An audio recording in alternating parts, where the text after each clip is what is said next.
বিচার বিভাগের স্বাধীনতা সংক্রান্ত ৩টি সহ 4টি অধ্যাদেশ রহিত করার সিদ্ধান্ত নিয়েছে সংসদীয় বিশেষ কমিটি। বৃহস্পতিবার কমিটির এই সংক্রান্ত প্রতিবেদন অধিবেশনে উপস্থাপন করা হয়েছে। এদিকে বিরোধী দল দাবি করেছে সরকার অগণতান্ত্রিক কায়দায় দেশ পরিচালনা করতে চায়। সরকার দলীয় চিফ হুইপ জানায় অধ্যাদেশগুলোর ৯ এপ্রিলের মধ্যে বিল আকারে উত্থাপন করা হবে। ফরহাদ ইবনে মালিকের প্রতিবেদন।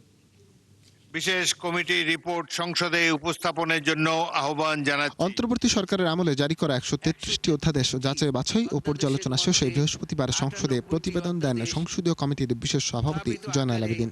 আগামীর অগ্রগতির ভিত্তি আনোয়ার ইস্পাত, স্ট্রংগেস্ট স্টিল সিন্স 1978। পুঙ্খানুপুঙ্খরূপে যাচাই বাছাই করেন।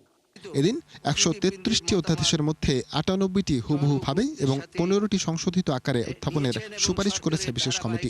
বাকি ২০টির মধ্যে ১৬টি এখনই বিল আকারে না তুলে পরবর্তীতে যাচাই বাছাই শেষে আরও শক্তিশালী করে নতুন বিল আকারে সুপারিশের প্রস্তাব করা হয়। আর বাকি 4টি অধ্যাদেশ রহিত করার সুপারিশ করেছে কমিটি। ১৩৩টি অধ্যাদেশের মধ্যে ৯৮টি অধ্যাদেশ উত্থাপিত আকারে, 15টি অধ্যাদেশ সংশোধিত আকারে সংশ্লিষ্ট মন্ত্রণালয়ের মাধ্যমে সংসদে বিল উত্থাপনের জন্য সুপারিশ করে। বাকি 20টির মধ্যে 16টি অধ্যাদেশ সংসদে এখনই বিল আকারে উত্থাপন না করে পরবর্তীতে যাচাই বাছাই করে অধিকতর শক্তিশালী করে নতুন বিল উত্থাপনের সুপারিশ করা হয়েছে।